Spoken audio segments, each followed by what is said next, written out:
अध्याय 10 श्री माग आठवते व पुण्य म्हणून पावलं नरजन्म याचे सार्थक उत्तम करणे उचित आपणा हे सामान्य करून विचार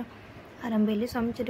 चरित्र ते षडवासीने येणार स्वामी समर्थ असती हावेरी नामक ग्रामी यजुर्वेदी ग्रहस्थाश्रमी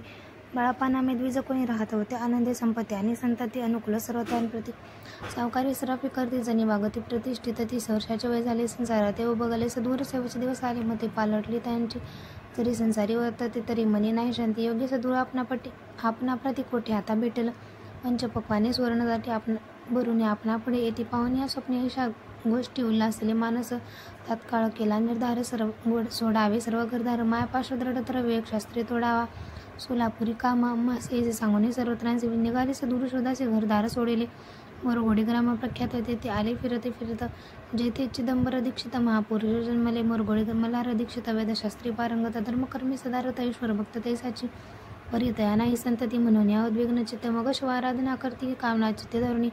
12 वर्ष अनुष्ठान केले शंकराचे पूजन सदाशिव प्रसन्न होऊन वर देत त्यांसी तुझे भक्ती पाहून संतुष्ट झाले माझे मन मीच तुझा पुत्र होईन भरोसा पूर्ण असावा ऐकून यावरांसी आनंदले मानसी वार्ता सांगता कांते सीते चित्ते तोषली नमासवता पूर्ण कांता प्रसवली पुत्ररत्न मल्हार दीक्षिते आनंदाने संस्कार केले यथाविधी चिदंबर नामाभिधान ठेविले त्या लागून शुक्ल पक्षी शेष समान बाळ वाढू लागले पुढे केले मौजी बंधन वेदशास्त्री झाले पुन्हा निघंटू शिक्षा व्याकरण काव्यग्रंथ पडविले एकदा यजमानाच्या घरी व्रत होते गजगौरी चिदंबर त्या अवसरी पूजे लागे आणले प्राण प्रतिष्ठा मंत्र म्हणता गजाचे प्राण येऊन तत्वदा चालू लागला हे पाहता विस्मित झाली यजमान ऐशालीला अपार दाखविते चिदंबर प्रत्यक्ष जे का शंकर जोगदुधारार्थ उतरले असो पुढे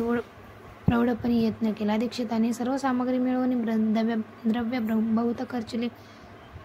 त्या समय एके दिनी ब्राह्मण बसले भोजने तूप गेले सरुणे दीक्षितांते समजले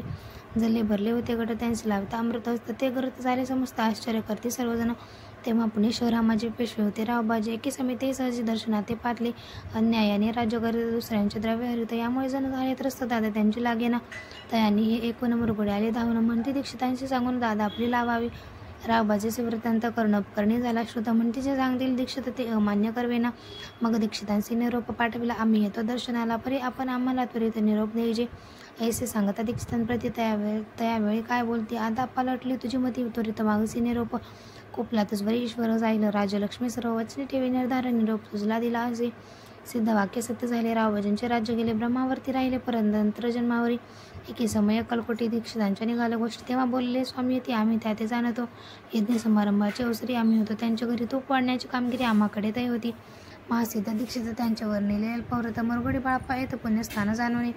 तेथे केला वृत्तांत कलकोटी स्वामी समर्थ भक्तजन तारणार्थ येथे रूपे प्रगटले येथे श्री स्वामी चरित्र सारामृत ज्ञाना प्राकृत कथा संमत सदा परिसुत प्रेम भक्त दशमोध्याय एवढा श्री स्वामी राजा अर्पणमस्तु शुभम भवतु श्रीरस्तु श्री स्वामी समर्थ महाराज की जय।